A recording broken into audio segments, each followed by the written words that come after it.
Hi good morning ಎಲ್ರಿಗೂ ನಮಸ್ಕಾರ. ಇದು ಬುಧವಾರ ಬೆಳಗ್ಗೆ. ನಾನು ಬೆಳಗ್ಗೆ ಎದ್ದು ಬಂದ ತಕ್ಷಣ ಸ್ಟವ್ನ ಮತ್ತೊಮ್ಮೆ ಕ್ಲೀನ್ ಮಾಡ್ಕೊತೀನಿ.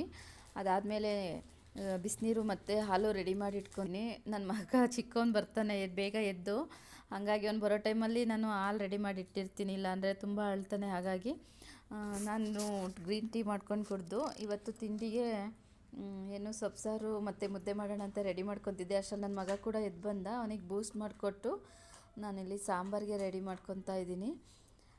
ಜೊತೆಗೆ ಮುದ್ದೆ ಬೆಳಗ್ಗೆ ಯಾಕೆ ನಮ್ಮ ಮನೆಯಲ್ಲಿ ಅಂತಂದರೆ, ನನ್ನ ಹಸ್ಬೆಂಡು ಡೈಲಿ ಫೀಲ್ಡ್ ವರ್ಕ್ ಹೋಗ್ತಾರೆ, ಫೀಲ್ಡ್ ವರ್ಕ್ ಇರುತ್ತೆ ಅವ್ರಿಗೆ. ಹಾಗಾಗಿ ತುಂಬ ಓಡಾಡೋದ್ರಿಂದ ಬೇಗ ಹಸಿವು ಕೂಡ ಆಗುತ್ತೆ. ಎಲ್ಲಂದರಲ್ಲಿ ಹೋಗಿ ತಿನ್ನೋಕ್ಕೆ ಇನ್ ಟೈಮಲ್ಲಿ ಸಿಗಲ್ಲ. ಹಾಗಾಗಿ ಅವ್ರಿಗೆ ಬೆಳಗ್ಗೆ ಮುದ್ದೆನೇ ತಿಂದೋಗ್ತಾರೆ. ನಂತರ ಮಕ್ಕಳಿಗೆ ಅಂತೇಳಿ ತಿಂಡಿ ಮಾಡ್ತೀನಿ. ಇವತ್ತು ನಾನು ಪಡ್ಡು ಮಾಡಿದ್ದೆ. ಸಾಹಿತ್ಯ ಲಂಚ್ ಬಾಕ್ಸಿಗೆ ಪಡ್ಡು ಹಾಕಿ ಅವನಿಗೆ ಬಾಕ್ಸ್ ರೆಡಿ ಮಾಡಿದೆ. ಇವತ್ತಿನ ಲಾಗ್ ಇಷ್ಟೇ. ಎಲ್ರಿಗೂ